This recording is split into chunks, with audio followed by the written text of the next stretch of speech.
I decided to make a game with only 12 hours. Let's see how it turned out. Now, of course, it wouldn't be a very proper challenge without some restrictions, right?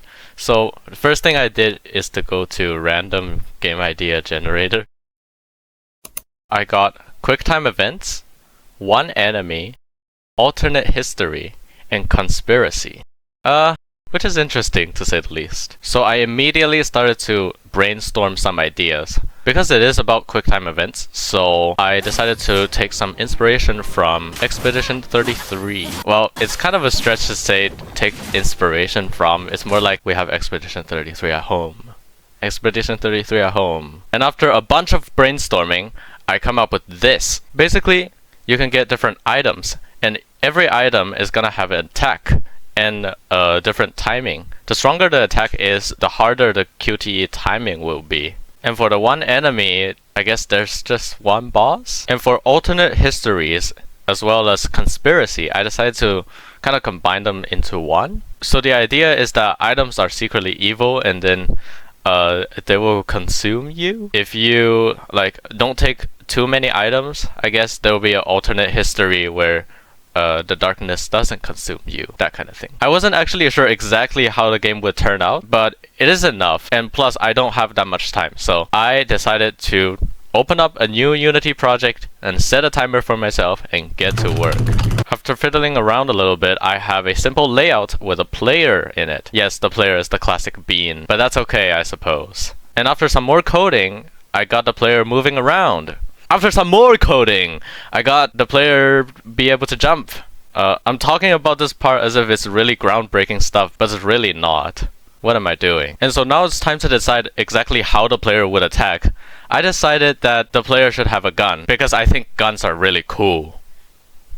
And also just because guns are really easy to make, so. And I also decided to add some more UI, so like this choosing item screen, and then also some health bars. And now it's time to design the boss, but at the time my brain was really empty, and so the boss is literally just the player, except with the color inversed. Which kind of ties nicely to the theme of the getting consumed by the darkness kind of thing. And so after even more coding, I have the boss shooting bullets at me. And these bullets can deal damage. It isn't really fair that only the boss gets to attack though. I want to attack too. So I decided to go into Photoshop and draw some items. So this one makes you shoot normal bullets. This one makes you jump and then shoot normal bullets. This one throws a bunch of bombs. And this one throws a big bomb. And then finally this one means you stomp on the enemy a lot of times. And so after replacing the previous white squares with these items, it suddenly feels a lot nicer. That is not to say it looks good though, it still looks terrible. After a bunch more coding, this one took a lot more coding than before. But I finally got it. After the boss attacks, you attack too. There we go. But right now there's still no winning or losing. So I made it so that if you lose, it automatically restarts. Now, my game still looks really bad, but there's really not a lot of time to make it look good. So I decided to cheat a little bit and steal this vignette effect from my horror game. Yeah, if it works, it works.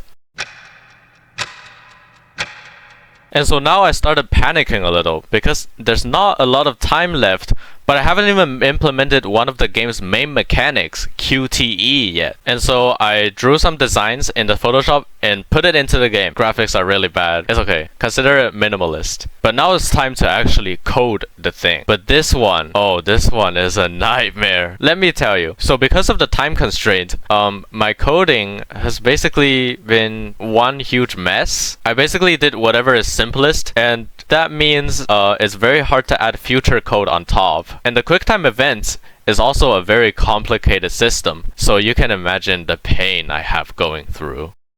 No, why does it not work? I pressed space! What do you mean? I pressed it! Okay bro, I give up. What is this stupid challenge? It literally took me 2 hours already. Can you please just work? As it is going late, I decided that I would put the problem to day 2.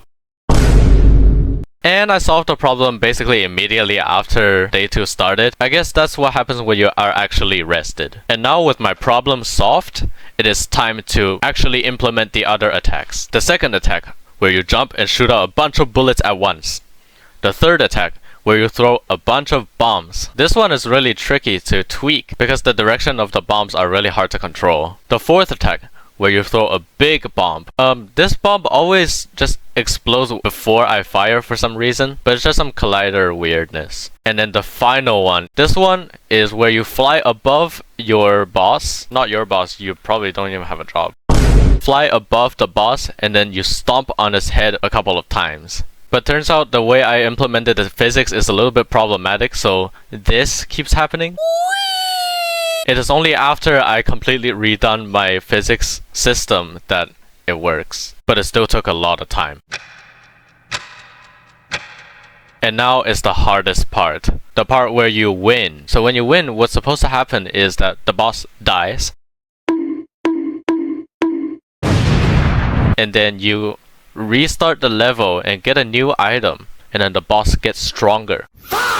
And eventually, you'll have too many items that you get consumed by the darkness. Judging by how little time I have, I knew that I need to finish it very quickly. And that kind of mindset is exactly what I do not want to have. Because I learned that when I'm rushing through things, I ended up making things worse. So I kind of just spent 1 hour trying to find a way that's quick and easy to implement to solve this issue. But in the end, I really got nothing. So I had to restart. And this time, I'm not trying to find some kind of shortcut, and it was easier than I thought. And you can also see that there are a lot of this number at the request of my sister. But anyway, in the end, I barely got enough time to make the 2 endings. I was gonna do some balancing, but I ran out of time, so never mind that. And after the timer ends, I made a logo and then put the game onto my itch.io page. I think this game generally went well, although it could do with a lot more polishing, as well as some sound effects, as well as some difficulty balancing. Seriously, this game is too hard for even me. Like, what the heck? And that's pretty much it. You can play the game on my itch.io website. Okay, bye.